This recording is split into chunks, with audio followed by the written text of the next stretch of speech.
ETF index mutual funds నేర్చుకుని stock మార్కెట్లో రాణించాలనుకుంటున్నారా? వెంటనే ఈ నెంబర్కి కాల్ చేయండి.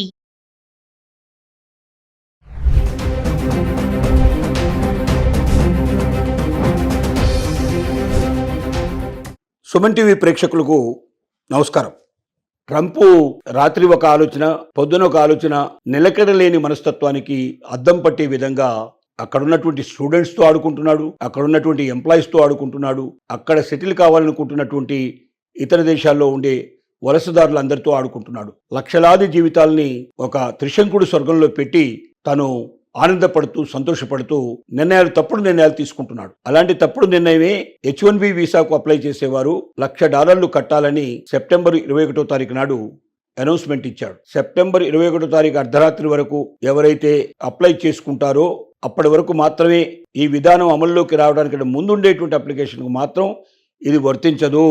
దీని తర్వాత నెక్స్ట్ ఇయర్ కోసం అప్లై చేసుకున్న వాళ్ళు ఎవరున్నారో వాళ్ళందరికీ ఇది వర్తిస్తుందని ఇంతకుముందు ఒక బాంబు పిలిచాడు. దానివల్ల కంపెనీలన్నీ భయపడుతున్నాయి. చాలామంది అక్కడ ఉన్నటువంటి ఇతర దేశాల నుంచి తీసుకొచ్చుకునేటువంటి వాళ్ళందరినీ పంపించేందుకు సిద్ధపడి లోకల్గా ఉండేటువంటి అమెరికన్స్లో కాస్తో కూస్తో పనికొచ్చే వాళ్ళని తీసుకొని వాళ్ళకు మరింత ట్రైనింగ్ ఇచ్చి వాళ్ళని తీసుకోక తప్పదనే పరిస్థితుల్లో కూడా ముందంజ వేసినటువంటి కొన్ని కంపెనీస్ కూడా ఉన్నాయి. కానీ ఈ మధ్యకాలం లోపల ట్రంప్ తీసుకొచ్చినటువంటి H1B వీసా విధానాల మీద అమెరికా కోర్టుల్లో సవాల్ చేయడం జరిగింది. కొన్ని స్టేట్స్, కొన్ని రాష్ట్రాలు ప్రత్యేకంగా సవాల్ చేయడం జరిగింది.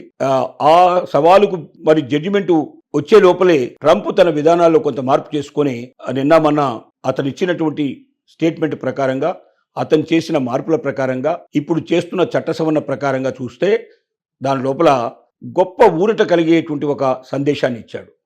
అంటే ముఖ్యంగా భారతీయ విద్యార్థులకి భారతదేశపు డ్రీమ్స్ ఏదైతే ఉన్నాయో, అమెరికన్ డ్రీమ్స్ అనేటువంటిది ఏదైతే ఉందో, ఆ డాలర్ డ్రీమ్స్లోంచి మళ్ళీ పూర్తిగా వైదొలకుండా మళ్ళీ కొత్త ఆశలు చిగురించేటువంటి ఒక అవకాశాన్ని కల్పించాడు. ఏమిటి అవకాశం అంటే, ఇప్పుడు ఎవరైనా సరే అమెరికాలో చదువుకుంటున్న స్టూడెంట్స్ కానీ, లేక L1 వీసా మీద అక్కడికి వెళ్ళినటువంటి కొంతమంది చిరుద్యోగులు కానీ, లేక F1 వీసా మీద వెళ్ళిన వాళ్ళు కానీ, ఇలాగా అక్కడ ఎడ్యుకేషన్ లోపల ఉన్నవాళ్ళు కానీ, రీసెర్చ్లో ఉన్నవాళ్ళు కానీ, అక్కడ ఎడ్యుకేషన్ అయిపోయి మళ్ళీ ఉన్నటువంటి ఎవరైతే ఉన్నారో వీరందరూ కూడా ఎవరు ఎక్స్ట్రా డబ్బులు ఏమీ పే చేయాల్సిన అవసరం లేకుండా H1B వీసాకు వాళ్ళు అప్లై చేసుకోవచ్చు. వాళ్ళకి H1B వీసా మంజూరు చేసే అవకాశం ఉంటుంది అని ఒక పెద్ద చల్లటి వార్త చెప్పాడు. రెండోది ఏమిటంటే, ఎవరైనా అమెరికాకు వెళ్ళి అక్కడ చదువుకొని అక్కడి స్టూడెంట్ ఎవరైనా H1B వీసాకు అప్లై చేసుకున్నట్టయితే అతను $1,00,000 పే చేయాల్సిన అవసరం లేదు. కానీ అవుట్సైడ్ ది అమెరికా వెలుపల ఉన్నటువంటి వలసదారులు ఎవరైతే ఉన్నారో, కొత్తగా వాళ్ళు H1B వీసా తీసుకోవాలని కోరుకుంటే మాత్రం వాళ్ళందరూ ఖచ్చితంగా ఈ $1,00,000 పే చేసిన తర్వాతనే వాళ్ళు అమెరికాలో అడుగుపెట్టే అవకాశం ఉంటుంది అనేది మాత్రం నిర్ధారణ చేశాడు. అంటే ఇప్పటిదాకా ఏమిటంటే, అక్కడున్న స్టూడెంట్స్ కూడా దిక్కులేని పరిస్థితి, అక్కడున్నటువంటి వేరే చిరుద్యోగాలకు వెళ్ళిన, వేరే ఉద్యోగాల కోసం వెళ్ళే వాళ్ళకు కూడా అవకాశం లేని పరిస్థితి. ఒక H1B వీసాల్లో ప్రస్తుతానికి పనిచేస్తున్న వాళ్ళకు మాత్రమే తిరిగి డబ్బు చెల్లించాల్సిన అవసరం లేదు. వాళ్ళు మళ్ళీ కొత్తగా వాళ్ళు దాన్ని ఇంకా ఎక్స్టెండ్ చేసుకున్నప్పటికీ, ఇంకా కొనసాగించుకున్నప్పటికీ వాళ్ళు ఏ రకమైన డబ్బు చెల్లించాల్సిన అవసరం లేదన్న మొత్త ఆయన ఇచ్చినటువంటి హామీ మాత్రం తప్ప మిగతా వాళ్ళకి ఎవరికీ హామీ ఇవ్వలేదు. మిగతా వాళ్ళంతా బిక్కుమంటున్నారు.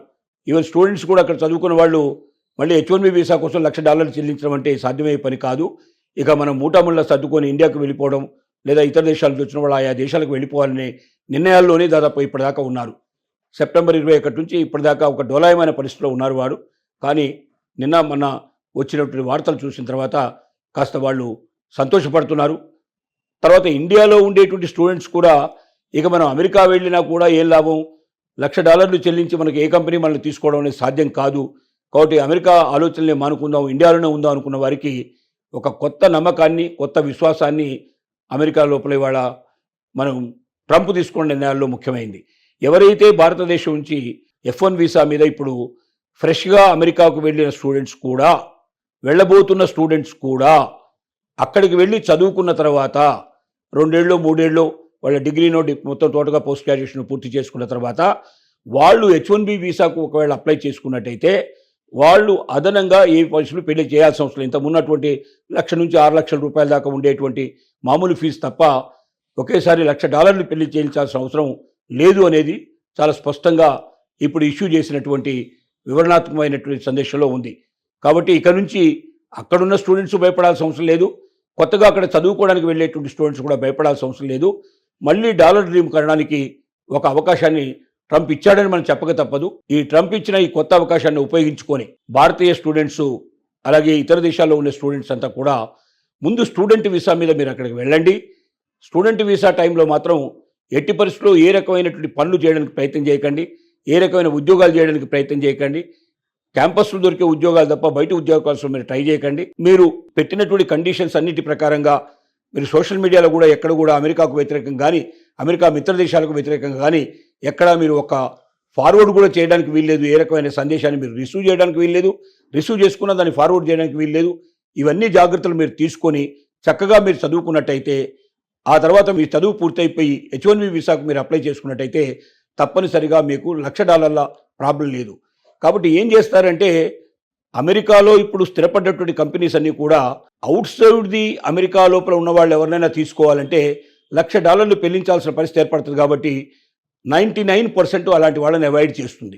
ఇప్పటికే అక్కడ స్థిరపడ్డటువంటి ఎవరైతే స్టూడెంట్స్ ఉన్నారో అవుట్ సైడ్ ది అమెరికాకు సంబంధించిన స్టూడెంట్స్ ఎవరైతే ఉన్నారో వలసదారులు వచ్చారో వాళ్ళలో ప్రతిభావంతులైన వాళ్ళకి ప్రోత్సాహం లభించి వాళ్ళని తీసుకుంటుంది. ఎందుకంటే వాళ్ళు కూడా $1,00,000 నుంచి ఎస్కేప్ అయ్యే అవకాశం ఉంటుంది. కాబట్టి ఇంకా మెరుగైనటువంటి ఫలితాలు వస్తాయి. ఇంతకుముందు అయితే ప్రపంచంలో ఎక్కడున్నటువంటి మేధావినైనా పట్టుకొచ్చి అమెరికాలో ఉద్యోగం చేయించాలంటూ పట్టుదలతో అక్కడ ఉన్నటువంటి కంపెనీలు ప్రయత్నం చేసేవి. కానీ ఇక నుంచి ఈ $1,00,000 యొక్క ప్రాబ్లం ఉంది. కాబట్టి భవిష్యత్తులో ఎట్టి పరిస్థితుల లోపల బయటి వాళ్ళని తీసుకోవడం కన్నా 99.9% లోకల్గా ఉన్న స్టూడెంట్సు, లోకల్గా ఉన్నటువంటి రీసెర్చ్ స్కాలర్సు, లోకల్గా బయట నుంచి వచ్చి లోకల్గా స్థిరపడి ఆల్రెడీ అక్కడ ఉద్యోగస్తులుగా, చిరుద్యోగస్తులుగా లేకపోతే ఆల్రెడీ స్టూడెంట్స్గా ఉన్నటువంటి వాళ్ళకే ఎక్కువ ప్రిఫరెన్స్ ఇస్తారు. కాబట్టి జాబ్ దొరకడానికి చాలా దాదాపుగా మీకు 10 రెట్ల నుంచి 50 రెట్లు ఎక్కువ అవకాశాలు మీకు కల్పించబడ్డాయని గుర్తుపెట్టుకోవాలి. ఇది ఒక రకంగా ఇప్పటికే అక్కడ స్టూడెంట్స్గా ఉన్న వాళ్ళకి ఇది గొప్ప వరంలాగా తయారైందని చెప్పక తప్పదు. వాళ్ళు ఏమాత్రం వాళ్ళల్లో మేధస్సున్నా, ఏమాత్రం అమెరికన్ కంపెనీస్కి పనికొచ్చినా వాళ్ళ ఉద్యోగం ఖాయంగా దొరుకుతుంది, నిరుద్యోగం నుంచి బయటపడే అవకాశం ఉంటుంది. గతంలో కన్నా 50 రెట్లు అధికంగా ఇప్పుడు అవకాశాలు కల్పించడం అనేది ట్రంప్ చేసిన ఒక రకమైన మేలు అని చెప్పక తప్పదు. అంటే ఒక రకంగా తప్పుడు పనులు చేసేవాళ్ళు కూడా అప్పుడప్పుడు కొన్ని సరైన పనులు, మంచి పనులు చేస్తారేమో అని ట్రంప్ చేసినటువంటి తప్పుడు విధానాల నుంచి మనకు జరిగిన ఒక మంచి విధానం ఇదే అని చెప్పి చెప్పక తప్పదు.